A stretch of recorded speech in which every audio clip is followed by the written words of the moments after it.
So, first, geography. What is it? Well, the word geography was coined by Eratosthenes, a Greek mathematician, astronomer, geographer, long time ago. Root words there you can see are geo for earth and graphia for writing.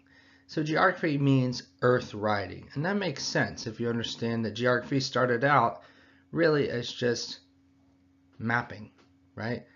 Trying to figure out where things are on Earth. And that remains a large component of what geography is, but as we will see, it is much more than that.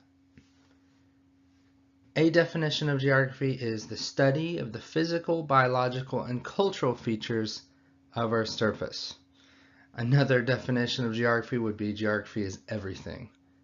And everything is geography, because you can't escape geography. Wherever you go, the placement of things on Earth, whether it's people or cultural trends or physical features of the Earth, they're everywhere. Now there are two main questions that geographers ask. Those are where and why. The where question is about how we study things spatially, like when you memorized where certain countries are in relation to each other, in relation to bodies of water and mountains. The why question is equally important. And one of the things about the why question is that you have someone like Eratosthenes, and he's asking questions like why. And as you will see or have seen in the video describing his pursuit to understand why there were shadows in one part of Egypt at a particular time and not in the other part, that question led him to figuring out where for determining the circumference of the earth, which was just brilliant. So the why question is very important. Things like why is Australia where it is? And why do they speak English there? And also, why would anyone live in a country where it seems like everything can kill you? I don't know. These are the two big questions that geographers ask and that we will be asking throughout the semester. Now, in today's world, geographers are concerned with more than just where things are. Geographers ask a lot of questions. One of the concerns now is with the tension between globalization and local diversity. Of course, we need to know what both of those are. Globalization, is where modern technology and communications have fostered the pulling together of people into greater cultural interaction with one another. Now, globalization is a major topic that we'll be covering at length throughout the year. So hopefully you don't mind the word, because you're going to be hearing it a lot. And as one of my students once said, globalization is always the right answer. I can't completely agree with that, but when in doubt, at least see if it fits, because globalization is a major component of what we study. So globalization can also be seen as the process by which business or other organizations develop international influence or start operating on an international scale. There's a number of working definitions, and of course we'll be getting to those at a later date. But think about one thing you can get in pretty much any country: Coca-Cola. This is a force that makes us, and when I say us I mean the world, more similar. It's a challenge to local diversity. So what is local diversity? Well, local diversity you could see as the opposite of globalization. It's the unique cultural traditions and economic practices of different groups of people. So when you go to South Asia, you're going to find more people drinking tea, than here in the US. But the tension comes when a company like Coca-Cola starts doing business in South Asia, and more people start drinking Coke which makes them less different than us, which is just another way of saying more similar to more people around the world. I don't expect you to fully understand globalization yet, but that's kind of the tip of the iceberg. So we're going to talk about how this local diversity has developed, but just for now, know that it is in this tension with globalization, and that's because globalization makes everybody more similar. So as we study geography, we need to note that there's two broad categories. Physical geography, which is the study of where and why natural forces occur as they do, climates, landforms, types of vegetation, and then of course human geography, the study of where and why human activities are located where they are. So in all the things that we do in this class, you can go back to that definition and see if it fits, see if we're really doing human geography. So why is Islam found across North Africa? What kind of businesses will I find in Southeast Asia? Why are cities often near rivers or the coast? These questions have spatial aspects to them, which makes them geographical questions. Now, of course, we are focusing on human geography in this class. Not that the other stuff doesn't matter, but simply because we don't have time to do it all. Even though we're focusing on human geography, we will agree that, or we will admit that the physical environment is something we can't escape. It has an impact on us in a very broad way. For example, what we do for a living or what our culture is can often be tied to the physical environment around us. So if you live next to the ocean, it's going to affect your culture, right? Now this class has so much in it. Like I said, it's about everything from geology to anthropology, sociology, psychology, basically all the E's. Political science, economics, I won't go through it all because we are going to get to it all in the next 2 semesters. So if you can't find something in here that's interesting to you, I would have to say you're a boring person. Okay, let's get into a couple very important geographic vocabulary terms. Place. We've heard this word a lot. It might not seem like much of a vocab term to you, but you need to understand place in a geographic perspective. Place is a place is a specific point on Earth distinguished by a specific characteristic. So, Memphis is a place, right? But the Apple Store is also a place. So yes, you can have a place within a place. I guess the Apple Store is technically in Germantown. A region, of course, is much bigger.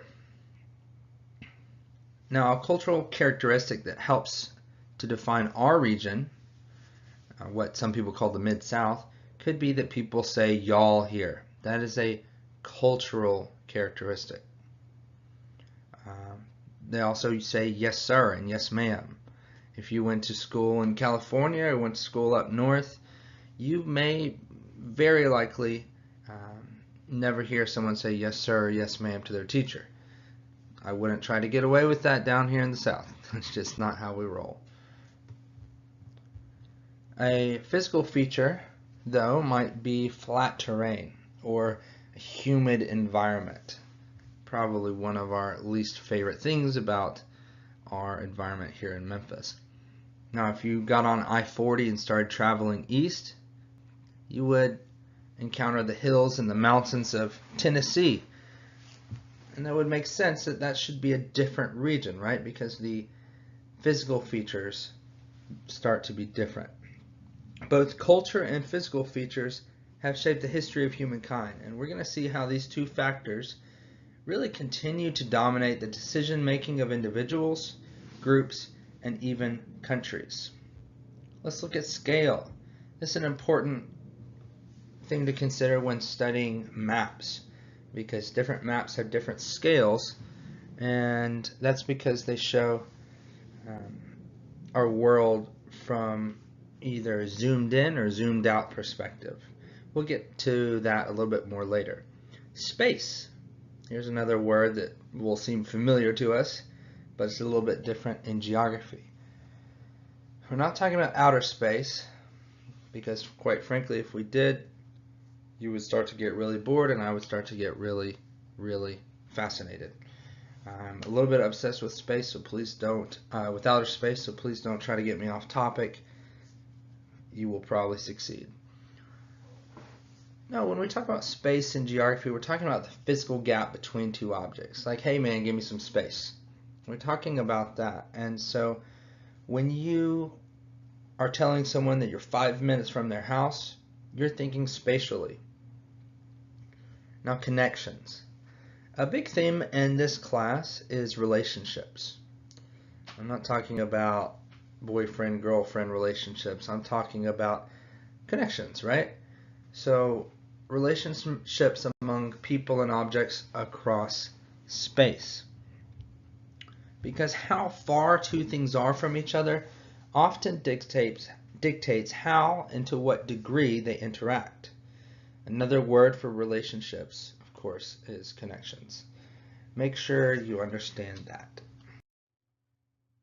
Okay, here we are at the 5 themes of geography. You need to know these because as we go through just about any activity, video, unit of study, you should be able to apply these 5 themes to what we're looking at to get a better understanding of it.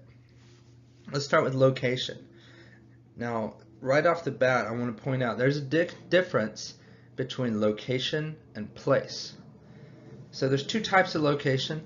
We have absolute and relative location. Absolute location is the mathematical location that you will find using the grid system of latitude and longitude. And we'll look at latitude and longitude a little bit more in just a few minutes, but know that that is absolute or mathematical location. And then relative location is when you describe a location as being when you describe a location in relation to somewhere else. So if you were to say Germantown Chick-fil-A is across the street from Waffle House, that's relative location, and that's giving relative directions. Place, I think, is more interesting. Now, this also is a specific point on Earth, but when we talk about place thematically, we're asking what are the characteristics that makes this place different than another place. We often say that a certain location has a sense of place, some more than others. Midtown Memphis, for instance, has a sense of place. This is my opinion. I think most would agree with me. It has distinctive characteristics. Okay, it's going to have hipsters. It's going to have some old buildings and small shops and trendy restaurants. Now, if we go to Wolf Chase down Germantown Parkway near Bartlett, it's not going to have as much of a sense of place. I'm not making a judgment about it. It's a good shopping center, I guess. You can get what you need. But it's not going to have as much a sense of place. Instead of seeing this guy there, you're going to see this guy. I don't know this guy. I literally just searched normal person on Google Images and he came up. So I hope he doesn't get mad that I use this. Very normal guy. But also in not just in the culture and the people, but in the buildings that are there. Okay, here's a pretty well-known shop in Midtown, and yet in Wolf Chase you've got malls that really look like the kind of buildings you could find anywhere in the country. Just about any city in the country, you're going to find a mall kind of like this. How humans interact with their environment. This is going to relate to farming, building bridges and tunnels, weather, all kinds of stuff. So the human-environment interaction, this is where we ask the question, how does the environment affect us? But also look at how humans can overcome their environment. More on that in a little bit. Movement, the mobility of people, goods, and ideas. The patterns and change in human spatial interactions. Accessibility and connectivity of places. So there's a number of things under movement. This is particularly important today. More human beings are moving around than ever before. And this has all kinds of implications for public policy, culture, safety, opportunity, etc. So we will be looking in our third unit of study at migration and look at the movement of people. But keep in mind, movement as a theme in geography refers not just to people, but also goods and ideas. And we'll look more at that when we study culture. All right, lastly, we have regions, hugely important. Regions are useful to us when we're trying to understand the world. They're a useful way to make sense of the world. And really, regions we can think of as generalizations. And we are taught rightly not to overgeneralize, not to stereotype or make assumptions. But when you're dealing with the amount of information that our world has to offer, it can be overwhelming and impossible to even know what's what if you don't have some sort of notion about the world around you. And so regions can kind of offer that. So for instance, I know if I want to hear country music, I can go to Nashville, and probably a lot of places there will have people singing country music. Of course, not all of them, but if we couldn't make generalizations about regions, we would never be able to understand the world around us. Now, of course, it is more than just about understanding the world. It's more than just about making generalizations. Regions can help us understand how people work in their environment and how their environment helps us. How their environment affects them. Regions tell us a lot about culture. So what you'll begin to see as we get more and more into this study, that all of these themes are connected to each other as well as to the facts that we study. Moving on. Maps. The map is a major tool for the geographer, right? It's a two-dimensional model of Earth's surface, or a portion of it. It's also called a projection, an important term to know. Geography relies on maps to display and analyze information. There's two purposes. We probably mostly think about the first purpose of maps, which is as a reference tool, to find locations or to find one's way. You probably haven't had the experience of using a map that you have to unfold and search for a road on it and then trace your way along a path that you make up to get to where you need to go. I could be wrong about that. Maybe you have. But we are living in the 21st century, and we usually can rely on our phone to lead the way. But our phone is still using a map itself. So we'll talk more about that later. But maps can also be used as a communications tool to show the distribution of human and physical features, to share information. So we could say maps have two major purposes, and I think even more and more now we're using them as communication tools. I'll show you some examples of that. Here's one right now. So this map isn't telling you where to go, I guess, unless you are a football coach in another country. This map is telling us some information. So if we look in the bottom right hand corner, it says highest paid public employees. We notice, okay, football, basketball, hockey coaches, well, only one hockey coach, do really well in this country. So this can tell us, obviously, who the highest paid employees are, but can also lead us to some assumption about what people in this country really value, which seems to be athletics. Now, if you think maps like this one are cool, I recommend checking out the Instagram account A Map a Day, because they have all kind of cool information maps, and we'll be looking at many different ones throughout this class because it's important to be able to interpret maps. Okay, the science of map making is called cartography. It's a word to know. Here's some information about early map makers. Aristotle was the first to demonstrate the Earth was spherical, and then Eratosthenes coined geography, and as we already learned, calculated the circumference of Earth. Brilliant, absolutely incredible. If you don't know how he did that, make sure you watch the video that I recommended. Ptolemy compiled a lot of information from his predecessors and wrote the 8-volume guide to geography. Now, you don't need to know all the dates in here, but just know, the first two guys were BC, and then Ptolemy was AD, and you should be good to go. Just know basically who they were and what they did.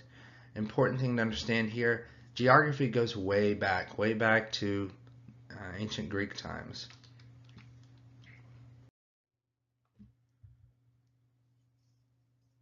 The first decision that a cartographer is going to face is how much of Earth's surface to depict on the map. This is where scale comes in. To make a scale model of the whole world, you're going to have to leave some details out. If a map shows only a small portion of Earth's surface, such as a street, it's going to be able to provide more detail, obviously. There's 3 ways to present map scale, and you need to know these so that if I give you a map and I say, what's the scale here, how much of the Earth is being shown, you should be able to interpret what it's saying. As a ratio or a fraction, this is probably the most common. It shows the numerical ratio between the distance on the map and the Earth's surface. The unit that you see on the left is always going to refer to a unit of distance on the map. So it's going to be a lot smaller, and it's usually going to be 1. The unit on the right refers to the same unit of distance on Earth's surface. And I'll show you an example of that in the next slide. Or it could be written out. It might explain in words that 1 inch equals 1 mile. Or there can be a graphic, a bar line that is marked to show distance. You might want to just pause it and get that down. Okay, problems with maps. Now, maps aren't perfect. The reason they're not perfect is because you're taking something that is spherical, the Earth, and you're trying to represent it in only 2 dimensions, and it just doesn't quite work. What happens when we do that is, or what we create when we are representing the spherical Earth on a flat map, is a projection. And like I said before, a projection is the synonym for a map. Now, it's always going to result in some kind of distortion. There are 4 types of distortion. The shape could appear elongated. The distance may become shorter or longer. Relative size. One area may appear larger than another on a map, but it may not be in reality. And direction could be skewed. Now, the guy you see on the right, Gerardus Mercator, very important, a Flemish cartographer. He's responsible for the Mercator projection and for the first atlas. So, pretty big deal. Good person to know. The Mercator projection map allowed navigators to plot an accurate course at sea, and the reason for that is because the compass directions were true. So one of the things that the Mercator projection gets right is direction. You can just plot a straight line on the map and sail where they intend to go. The problem with this map is that there's great distortions at the poles. So if you look at a Mercator map, which is the one that we have, and the big one that I have in the classroom, the problem is that the further you get from the equator, the relative size gets more and more distorted, such that those land masses near the north and south poles appear larger, and those closer to the equator appear smaller. Now, one of the problems with this is it can skew our view of obviously the size of land masses, so also the relative importance of them. North America and Europe seem bigger than they really are, Africa, even though we all agree it's a very large landmass, seems smaller than it truly is. One of the major tools that geographers and just about everybody else in the developed world uses today is GPS, Global Positioning System. This was made possible by satellites that orbit the Earth. It really started with the US military, and then they handed the technology over, and we all get to use it now. It's most commonly used for navigation. Most of us have GPS built into our phones, right? That makes it helpful for getting directions to the pizza parlor or even catching Pokemon. Very helpful technology. Remote sensing is a science of obtaining information about objects or areas from a distance, typically from aircraft or satellites, but it could even be from a balloon with the proper technology attached to it. That's just the act of getting the information. Okay, so there's different ways of doing it, but the act of getting it is called remote sensing. Sensing is you're obtaining data, right? Like with your senses. And remote is the idea that you're doing it from a distance. So what do you do with that data that you collect? Well, we have something called GIS, Geographic Information Systems. This is a computer system that can capture, store, query, analyze, and display geographic data. Okay. What's the deal with GIS though? Well, the key is geocoding. Take the position of any object on Earth, and it can be measured and recorded with mathematical precision, and then stored into a computer. What GIS does is it produces maps more accurately than those drawn by hand, obviously because it's a computer, and then they're much more easy to correct. With GIS, you often have something called layering, where you take multiple layers of data and place them over one another. If you're a little bit lost right now, that's okay. You're going to see GIS in action, and just keep in mind that it's the way we make use of, or the way we make sense of all that data. And there's a lot of applications for it. You can monitor shoreline changes. You can track sediment transportation and map coastal features. And this data can be used for things like preventing erosion. Or you could track hurricanes and earthquakes and flooding. And so data can be used to assess the impacts of a natural disaster and create strategies to prepare for the next one. Natural resource management as well, so things like monitoring land use, mapping the wetlands, and charting wildlife habitats. So we can use this data to minimize the damage that urban growth is going to have on the environment.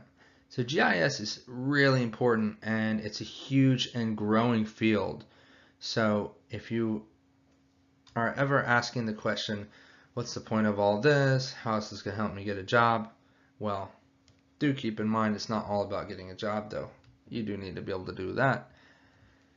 GIS is a pretty good field to get into if you're looking to make some moolah. Okay, I was talking about layering of data.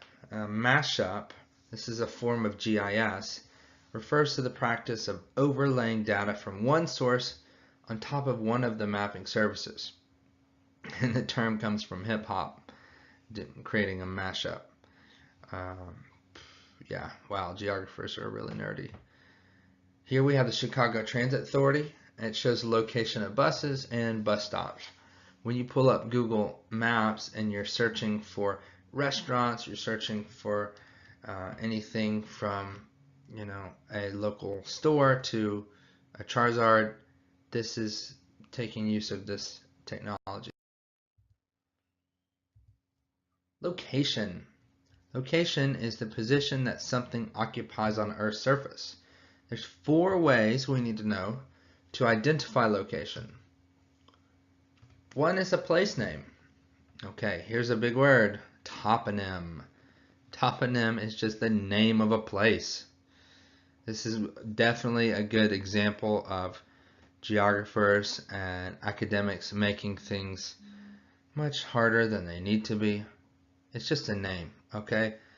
But when I say the toponym of the city we live in is Germantown, I'm just giving that that place a name. And there are some really good ones. One I've passed many a time on my way to and from Knoxville in East Tennessee, Bucksnort. We're actually pretty close to it. It's over here in West Tennessee. Just incredible. All right, site. Site is the physical character of a place. So what's actually there physically that makes it unique? What's the climate? What are the water sources like? What's the soil like? What's the weather like? Now, situation is location of a place relative to other locations.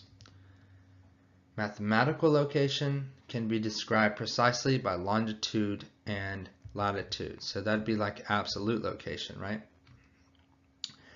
Now, meridians are lines of longitude. Okay, important to know that those are synonyms. A meridian is a line of longitude. There's one really important one, the prime meridian. So prime meridian is one of these. They are all arcs between the north and the south poles, meaning they all meet at the poles, so they touch at the north pole and they touch at the south pole. The prime meridian passes through the Royal Observatory in Greenwich, England. Don't ask me why it's pronounced that way, it just is. And that is measured at 0 degrees longitude. All meridians, they're going to have a number between 0 and 180 degrees longitude. Okay? So we use meridians to measure distance east and west. Huh? Yeah, even though they run north and south, we use them to measure distance east and west from that prime meridian. Okay? This is what we need to do and able to get mathematical location. We will go over this in class if it's not making sense, because you really kind of need to see it in action for it to make sense to a lot of you. Parallels is another term for lines of latitude. And these are the ones that are going to be running east and west, right? So meridians run north and south. Parallels, or lines of latitude, run east and west. The way I always remember this is a line of latitude, or a few lines of latitude, can make a ladder. So if you were going to climb up the earth. That doesn't really make sense, but that's how I remember the orientation of them. The equator is a big one to know here. Okay, so the most famous meridian is the prime meridian. The most famous parallel is the equator, and it sits at 0 degrees. All parallels have numbers between 0 and 90.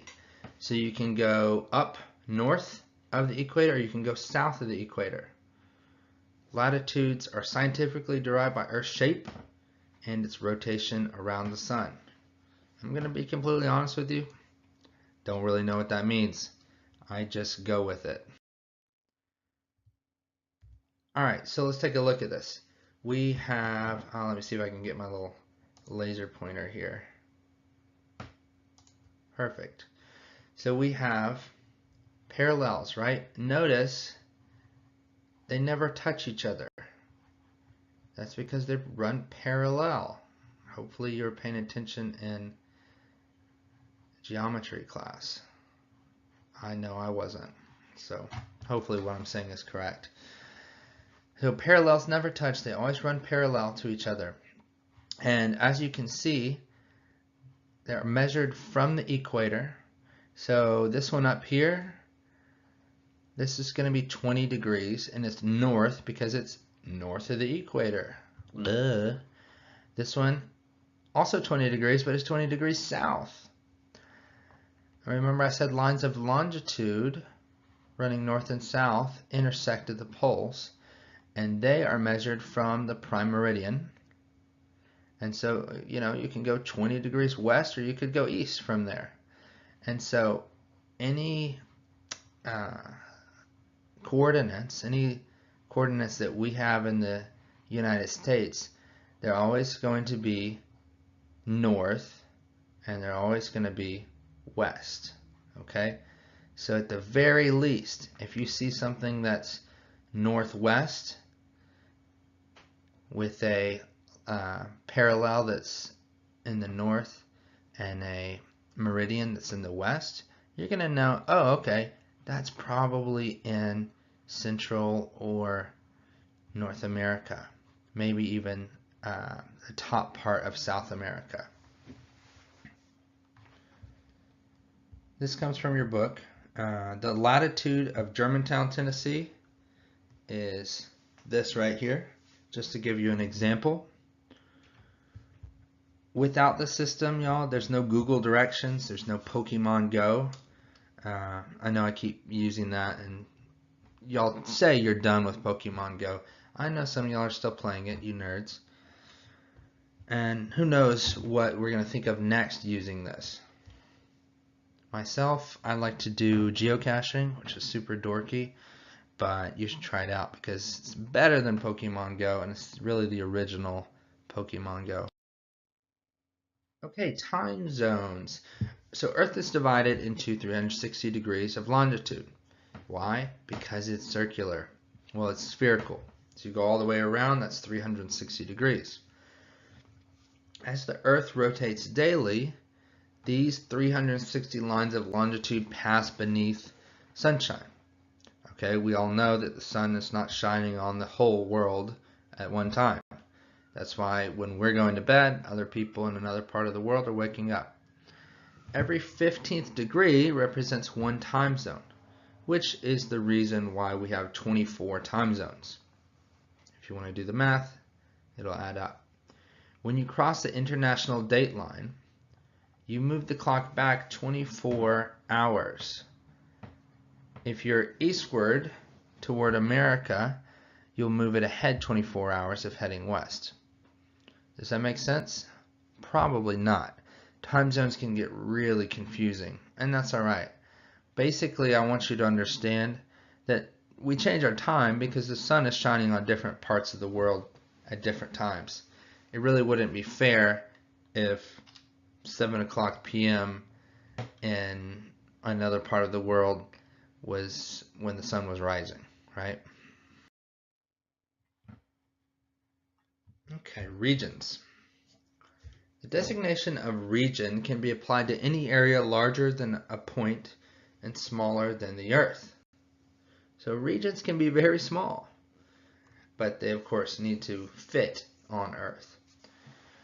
We're going to look at the different types of regions, starting with formal regions. This is one that often is confusing to students, so just bear with me, and I think I can get you to a point where you understand it. Formal region is one that exhibits essential uniformity and one or more physical or cultural features. Uniformity, you're going to hear uniformity a good bit. It's basically when things are pretty much the same. Uniformity. Other way of looking at a formal region is that it has been defined formally, meaning you can go find in writing somewhere the definition of this region. Often it's been done by a government or organization. One thing to keep in mind, formal regions can be inside each other. Some of these are going to be easy, like Tennessee. Tennessee has clearly drawn and recognized boundaries, and everybody in Tennessee is subject to a common set of laws. Memphis is a formal region within Tennessee, right? Now, we can distinguish a formal region in the U.S. also characterized by voting. So you could say this region votes primarily for Republican candidates, even if they don't get 100% of the vote.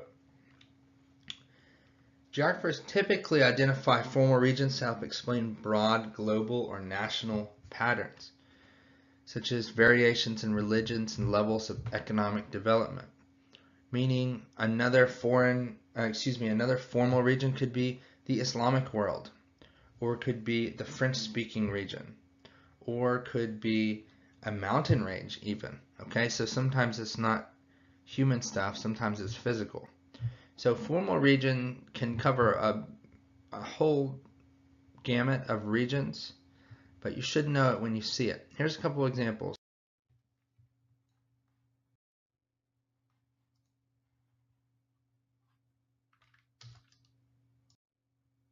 Okay, sorry about that.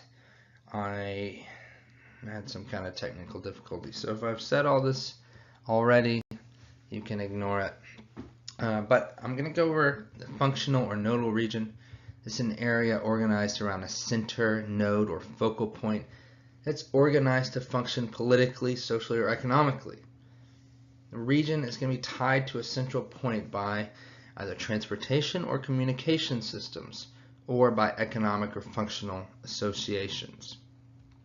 An example would be local news TV station in Memphis.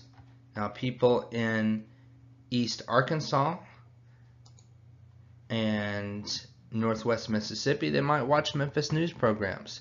You might be living in Olive Branch, and yet you watch Memphis news for regional news and for weather forecasts. And the reason you do that is because you're part of Memphis's functional region. Or the example I gave you in the assignment we did in class in Bismarck, North Dakota. It's going to have a large functional region because many of the communities outside of it are tied there. They don't have anywhere else to go get groceries or to go out to eat. And so it's going to have a large functional region. People are going to come from real far to not just get their news, but to get their entertainment, to get supplies, stuff like that. So when you choose 901, you actually could be choosing Germantown, Collierville, Bartlett, because all of these cities are part of the functional region that Memphis offers. Here's a map showing the distribution of television markets in the U.S. These would be groups of counties served by a collection of TV stations. Many of these functional regions cross state lines. Okay, lastly, the vernacular or perceptual region. This means the same thing, either vernacular or perceptual, so just know both those words. How people think about or perceive a region, such as the Midwest or the South. Some of these regions emerge from people's informal sense of place rather than from scientific models developed by geographers. So the important thing to remember here is that it's going to be about how people perceive a region. And so you're not going to get the same answer from two different people. So the big example you hear all the time is the South. It's a perceptual region. And the problem is because it's difficult to define. If you ask someone, where's the South? They might tell you one thing. They might say, oh, it's below the Mason-Dixon line. It was the states that were Confederate in the Civil War. Or it might say it's a part of the country where there's low graduation rates, or where there's a bunch of Baptist churches, or where they produce cotton. Well, that's not that true anymore. A lot of cotton production is now done in the western United States. Or when there's not much snow, or when the last frost is. And you see, with these different definitions, you have really different places. Culturally, we often don't think that Florida and Texas should be part of the South for whatever reason. Here's another perceptual region map. This is, of course, based on teams. So notice that Titan fans don't just exist in Tennessee. Southern Kentucky, you'll have some as well. I don't even think there's that many Titan fans in Tennessee, but whatever. I didn't make the map. Here's my favorite one. If we're trying to define the South, could we define it as a region that has Waffle Houses? So we have a higher density of Waffle Houses compared to IHOP restaurants, which seem to be uh, permeating the rest of the country, which is pretty awesome because Waffle House is way better than IHOP. One interesting thing about Waffle House, the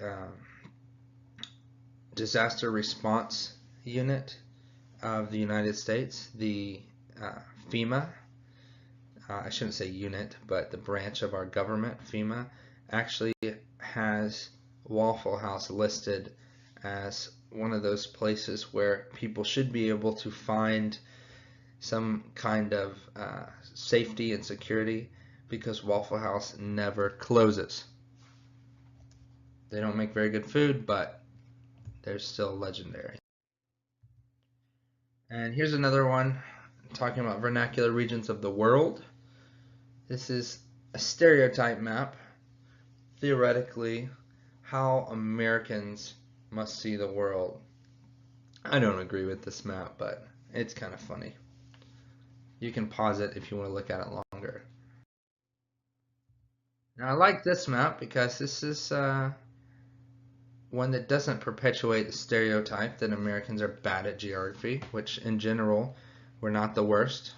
We have a lot of work to do, but we're not the worst. So these people were asked to draw the world, and they did a pretty good job.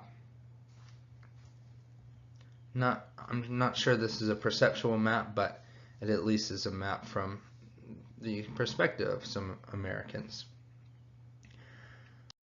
Okay, lastly, for perceptual maps, the cultural geographer Wilbur Selinsky studied perceptual regions of North America, and he identified 12 major regions. So you will probably see these again. Notice there's a considerable amount of overlap. Interviews, he used interviews and actually phone books, and noted where companies use the term Southern or Dixie, and would use that to indicate a perception of a region. Now, this is an important thing to consider when we think about something like an election. Why do certain regions seem to vote for certain politicians? Well, there is this idea that your region and your culture have a big impact on your worldview, or your outlook on life, and your opinions of how the government should run things. Spatial association. Why do certain regions have certain characteristics? For instance, if we look at a map of cancer rates, why does it appear that cancer is higher in the South? The idea of spatial association is that when we think about a feature, in this case cancer and how it's distributed, we look for the distribution of other things and we wonder if there's a connection. So okay, we look at a map and we see, oh, here's deaths from cancer per 100,000 people, and it becomes obvious to us that it's seemingly worst in much of the South, right? The deep South and the upper South, and then strangely up here in Maine as well. And we say, what else is going on here? What else is there? Anything else going on in these states that could explain this? So can you think of any reasons why? One thing we could consider is that the South might have higher cancer rates because there's lower levels of education and income. They may be less aware of the risks associated with activities like smoking, and less able to afford medical care to minimize the risk of dying from cancer.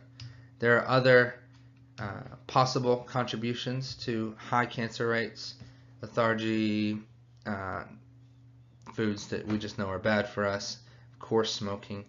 But the thing about cancer is we don't have it all figured out, so we can't really conclusively say if you eat too much fried chicken you'll get cancer, because we know that is not true. Everybody has that one mean old great aunt who smokes cigarettes every day of her life and eats fried chicken every day of her life, and it's just too mean to die, and it's like 140, But don't use her as an example. This stuff really will kill you, and you're going to greatly increase the likelihood of living a good long life if you just stay away from it. Public service announcement from your geography teacher. Cultural ecology.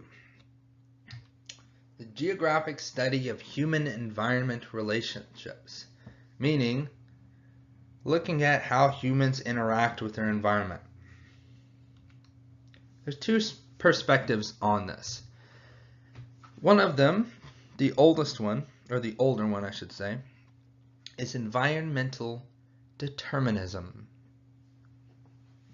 One thing I think is helpful to do when we're studying this stuff is break down the term, even without looking at the definition.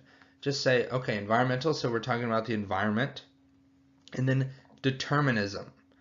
And we could just say the environment determines things. What does it determine? Well, it turns out the idea behind this is that the environment determines people's lives.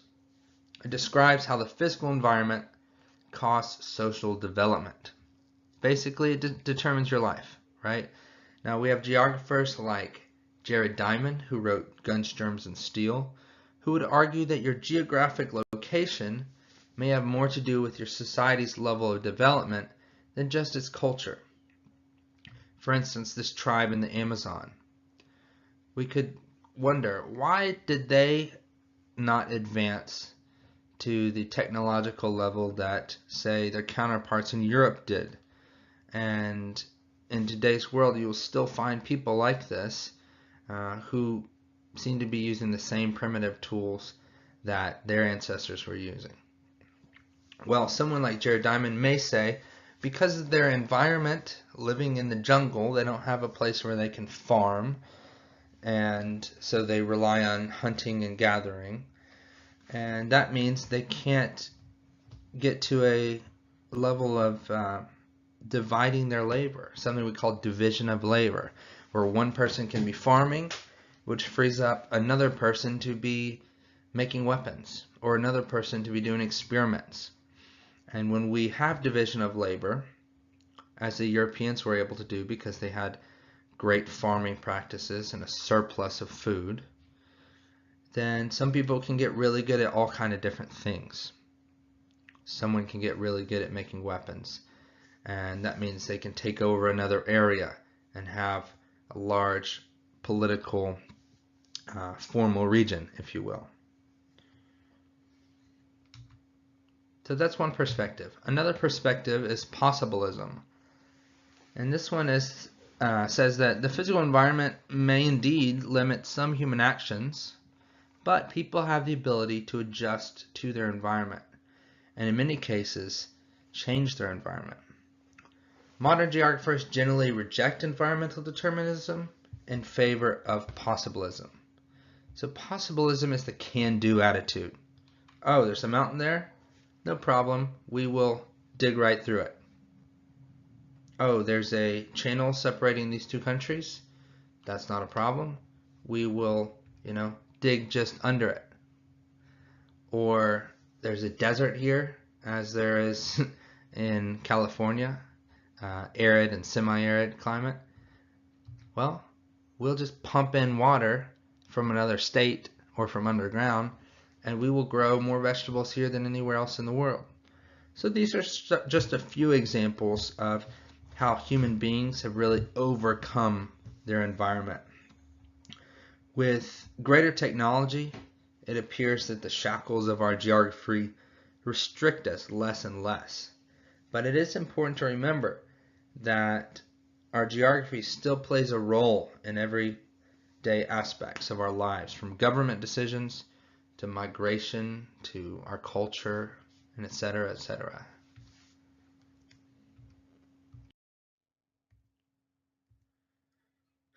Okay, physical processes. Climate is the long-term average weather condition at a particular location. This is going to be really important because it affects where people live and also how people live. Some places are just way too cold to live, and some places are way too hot to live. But if people are going to live there, they're going to have to adapt to their environment. Here are the climate zones. Notice some very different parts of the globe share climate types. If you look at California, and you look at part of Australia, and even part of Chile and Argentina, and of course the countries around the Mediterranean, they all share the Mediterranean climate type. And that can have effect on the economic aspect of the people's lives there. Those areas can produce wine. And so your climate can affect how you make money, can affect your livelihood. These are important to know. You're not going to have a test over these climate types, but when we are admitting that our environment does play a role in how our lives are shaped, this can really help us understand that. So pause this as long as you need to, just to get a good look at this. Notice which areas are similar, even if they're far apart from each other.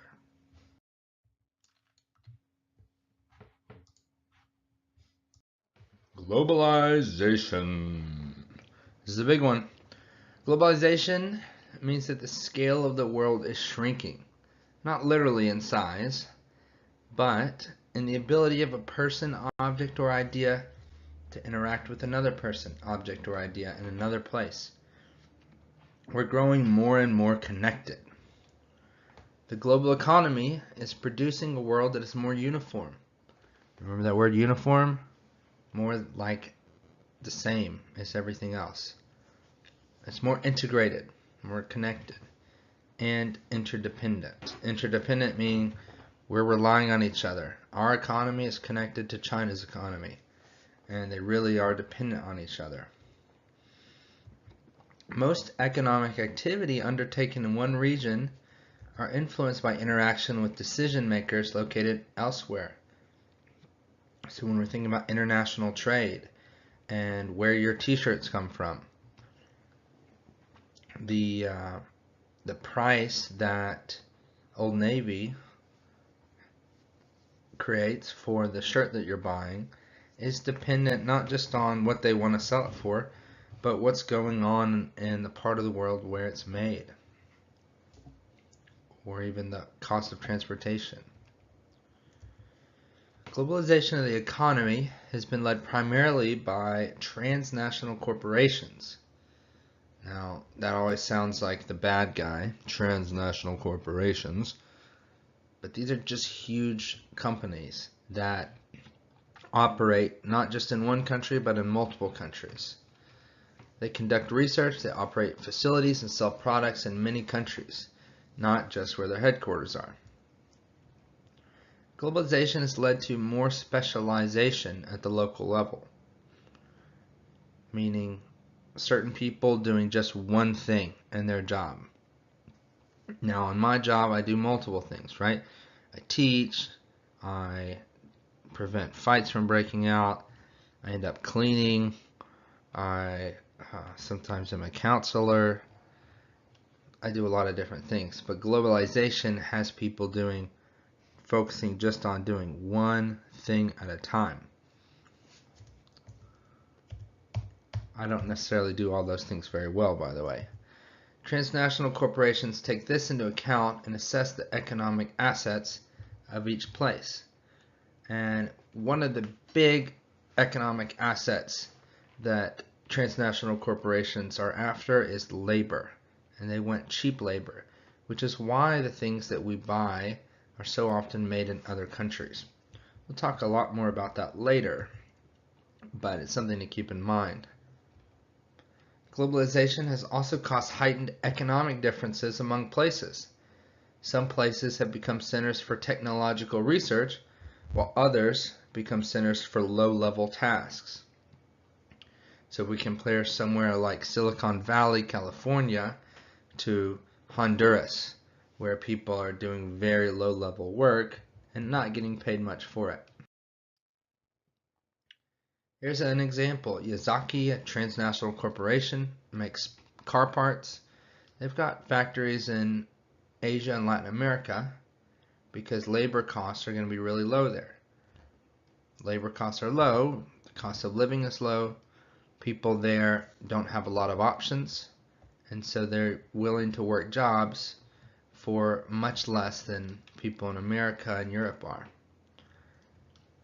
Yet the offices are primarily in Europe, North America, and Japan, where most of the customers are located. So this is a typical structure for a transnational corporation.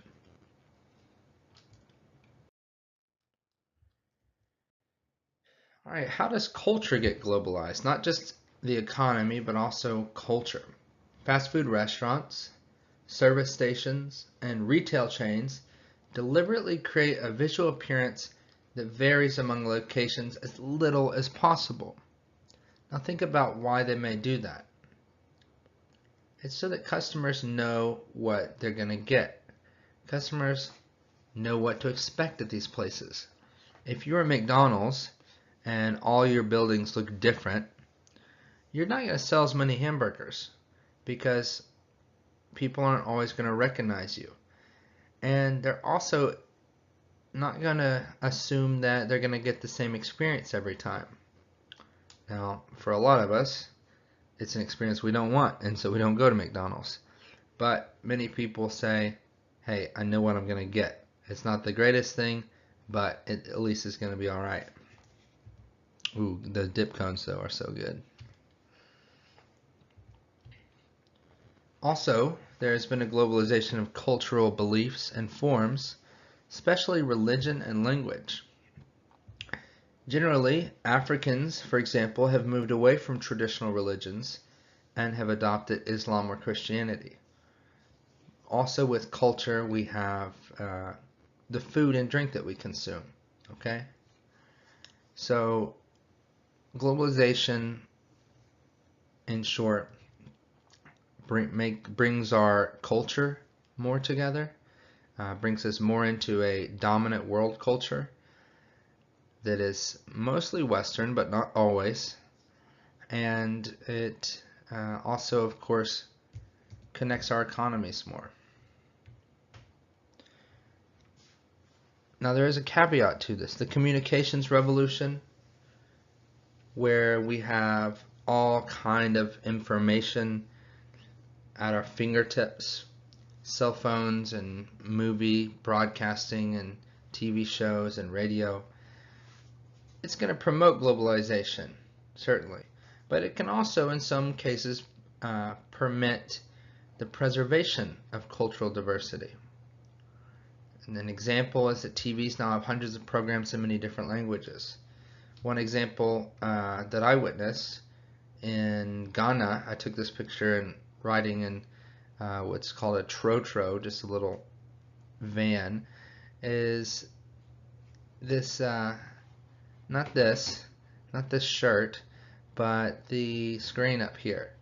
I found it interesting that they were actually watching, I believe this is a Nigerian-made television program, but locally made, at least relatively locally made television programs. Instead of just consuming American TV shows dubbed into their own language, they're actually producing their own stuff. And when they do that, they can actually help preserve their own culture and their own local diversity. Okay, opposition to globalization has led to some unrest. So not everyone loves globalization. Not everybody wants a McDonald's moving in. Not everyone wants English to be used in their country. Not everybody wants America to have all of this influence on them.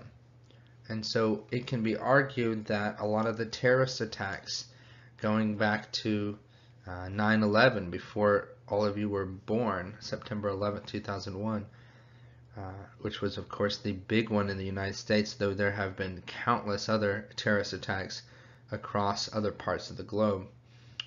It can be argued that many of those are directly related to this opposition to globalization.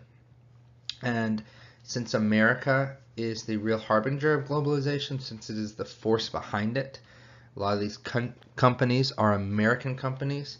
It is America that becomes the target of this unrest and anger.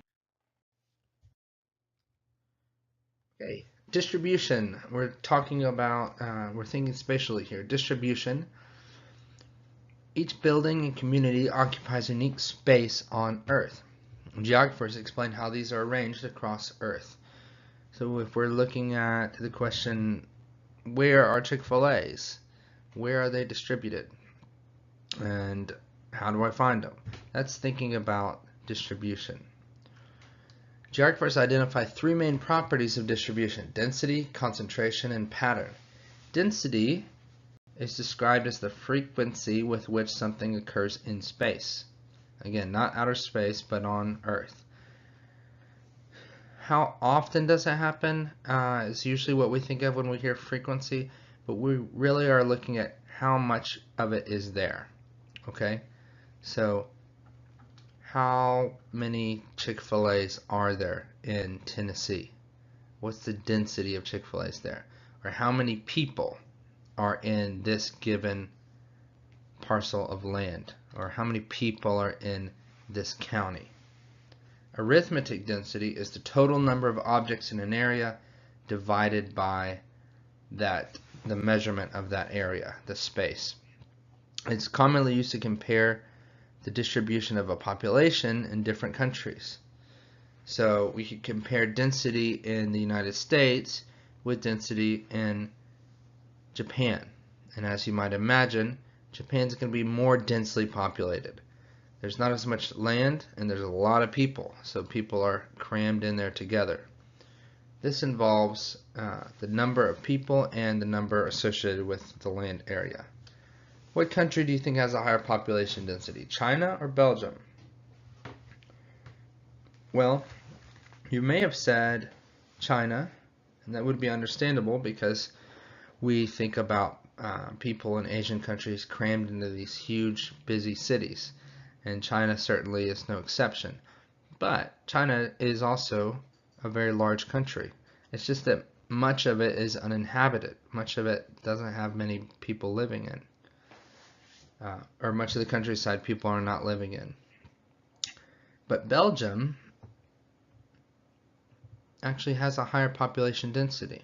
It's a small country, and it's just basically more crowded overall. China has 360 people per square mile, and that's about half of what Belgium has. Higher density means more people crammed together. Physiological density. That's the number of persons per unit of area suitable for agriculture. This may indicate if a country has difficulty growing enough food to sustain its population. So a country's physiological density can tell you about, if that country can sustain a large population, or if that country has been blessed with good soil and a good climate for growing food. When we look at much of sub-Saharan Africa, the thing that's troubling is that we have population rates going up, meaning more and more people are living in this area, and yet the physiological density is too high. There's too many people trying to live off of land that really can't support that many people. Agricultural density and physiological density often get confused, but if you remember them, you'll be good. Agricultural density is the number of farmers per unit of area, of farmland.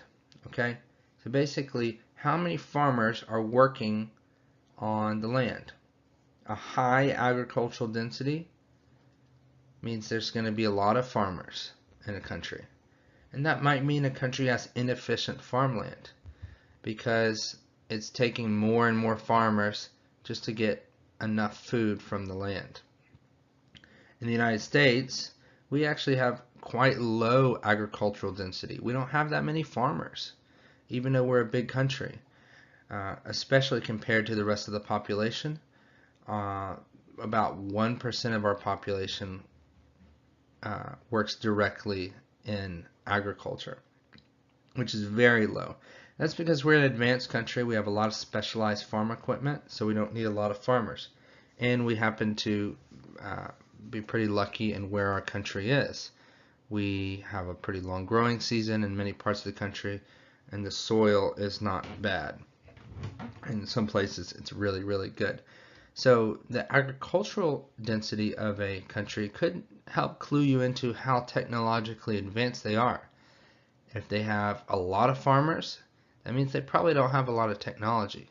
If they have few farmers or a low agricultural density, they may be compensating for that with technology. All right, the next thing we're looking at in distribution is concentration. Concentration is the extent of a feature spread over space. So how much of it is there? If objects are in an area are close, not just how much is there, but what does it look like? Are the objects close together or are they spread apart? If they're close, they're clustered. If they're far apart, they're considered dispersed. You may have noticed it always seems like gas stations are clustered. So if we talk about the concentration of gas stations, they're all together in the same area so often. Same thing with grocery stores for some reason. But things like amusement parks often, no, that's not a good example because if you've ever been to Orlando, there's a bunch right there together. No, but we'll go with the tried and true. Chick-fil-A. You're usually not going to find a Chick-fil-A next to another one. They're considered dispersed. Or if we look at the distribution of people across the U.S., increasingly this distribution is dispersed. And we'll look at the reason for that. Concentration and density are not the same. At first glance, it might seem like they would be, but they're not. Two neighborhoods could have the same density of housing, right? Meaning the same number of houses in the same area of land. But they would have different concentrations. In a dispersed neighborhood, each house has a large private yard, whereas in a clustered neighborhood, the houses would be really close together with no yard, and they would have park instead of private yards. So that's the difference really between concentration and density.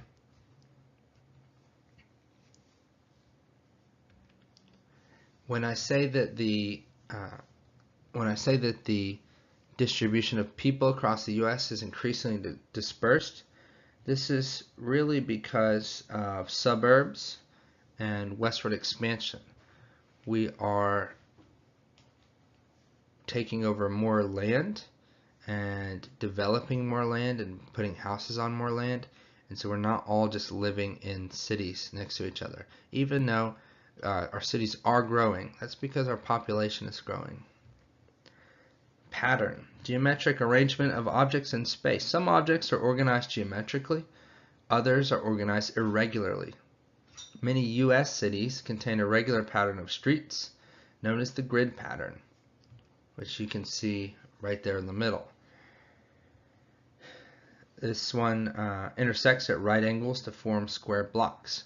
Memphis, I think, has a grid pattern for the most part, and it's able to because it's pretty flat land, whereas an area that's hilly or mountainous is going to have an irregular pattern because roads often have to go around hills instead of over. Connections between places. There's a concept called space-time compression, and this describes the reduction in time it takes for something to reach another place. Today, distant places seem less remote and more accessible. So as time goes on, the distance between places seem to be less of a big deal. So we went from traveling in something like this to traveling in something like this. And it makes a huge difference. But it's not just physically moving from one place to another, because we have new ways of talking to one another and bridging that distance, whether it is physically getting there or doing so with the use of technology just to communicate. Spatial interactions.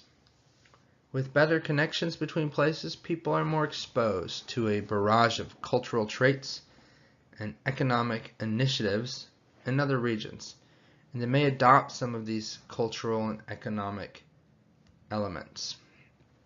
Typically, the farther away one group is from another, the less likely the two groups are to interact. Contact diminishes with increasing distance, and this phenomenon is known as distance decay. Distance decay. Okay, we have another situation where we got the wrong picture on there. I promise you I did not put it there. This is getting weird. We got crop circles, aliens coming in, taking over the PowerPoint. We're just going to roll with it. This is just another example of space-time compression and showing you over the years the distance that we were able to travel in a given amount of time is much, much greater. So in 1492, it took Columbus 37 days to get across the Atlantic. In 1912, Titanic never fully made it, but it was expected to get from Ireland to New York in about 5 days. In 1927, Lindbergh was the first to fly an airplane nonstop across the Atlantic. The Spirit of St. Louis took 33.5 hours. In 1962, John Glenn, who was the first American to orbit space, crossed the Atlantic in about 15 minutes and then circled the globe 3 times in 5 hours in a jet. Incredible, incredible speed. Sorry, not in a jet. That would have been an earlier experiment. In orbit. So what we're able to do with technology is reduce the perceived distance that we have. Diffusion. So diffusion is the process by which a characteristic spreads across space from one place to another over time. The place from which this innovation originates is called the hearth. Okay, that's where the idea comes from. An example, the hearth of hip-hop is arguably the Bronx in New York. That's where it began, that's where it developed, and then from there it spread, of course, we know down south, and definitely over to the West Coast. And as it moved, it changed. There are 2 types of diffusion, relocation diffusion and expansion diffusion. I shouldn't say types, but really 2 broad categories. In relocation diffusion, the idea is spread through the physical movement of people from one place to another. Okay, so humans actually have to move, and with them they take these ideas. For an example, there's more Indian food and Indian restaurants in Memphis now than ever before, and that's because people, not the restaurants, but the people have migrated from India and brought that aspect, food, of their culture with them. The other main type of diffusion is expansion diffusion. So with expansion diffusion, you have the movement of ideas out from a central area to the surrounding area. And there's a couple ways that this happens. You have contagious diffusion, which is the rapid, widespread diffusion by direct contact. This affects all areas uniformly as it spreads outward. Example, the spread of Islam, or people becoming aware of AIDS prevention methods and medicine. So information can often spread this way, just person to person. Or trends, like silly bands. Okay, I know that silly bands probably spread because in middle school you saw one kid that had it, and then you got some silly bands, and then somebody saw you had silly bands, and so they got silly bands, or you gave them some silly bands, and it just spread that way. Hierarchical diffusion is the process of spreading ideas from persons or nodes of authority to people with less authority. So when one of these silly people puts on their Instagram, that's just a scary picture, like some kind of like freaky horror movie, someone's head spinning around. Anyway, they put on their Instagram that they're doing this new detox, and so it spreads from that person to everyone else who wants to be like them, sadly. It could also be someone, a group of people in authority in a company, in a board meeting, deciding, all right, we're going to start selling fidget spinners in our store. And so because they're selling fidget spinners, when your parents are checking out and you see one right there on the checkout line, you say, oh, let's get one of those. So it brings us to the point that there could be multiple types of diffusion going on at once. You could have seen someone with a fidget spinner in your class, and that would be considered, of course, contagious diffusion. But then also the fact that the executives at Walmart decide to sell fidget spinners, that's hierarchical diffusion. And then lastly, stimulus diffusion is one some people get confused with, but it's not really that difficult. The spread of an underlying principle, even though the main idea is not spread. In the 1990s, IBM's computers were spreading much more rapidly than Apple computers, but Apple pioneered the process of making selections by pointing a mouse at an icon instead of typing a string of words. And so that idea ended up getting spread as well. I don't love that example. That's the one your book gives. A better one, or a better way of looking at stimulus diffusion, is that one aspect of an idea can spread, but the whole thing doesn't spread. So in India, there's a holiday known as Holi, and in this holiday, one of the things people do is they basically have a celebration with all these colorful dyes and stuff. And the idea behind that, and the fun aspect of it, has made it to the United States in what's called the Color Run, which is just a 5K that people run, and they get to have a great old time like this. I'm pretty sure this probably comes from India, from Holi Festival, but it has no religious significance behind it like Holi Festival does. While we're on the topic of India, why don't we go ahead and talk about how they can also be the recipient of stimulus diffusion. McDonald's takes the Big Mac to India. Of course, most Indians don't eat beef, and so what do? They change it to the chicken Maharaja Mac, which still has the same idea. It's a big old huge sandwich with extra bread in the middle, but instead of beef, it's chicken. Alright, that is all. You've made it through. Sorry for a couple of the technological hiccups, and my voice has been going out, but hopefully this will help you prepare for your test. Remember, it's also important that you read the entire chapter, and be sure to bring any questions to me in class, and I look forward to receiving any of those and working through anything else with you. Great.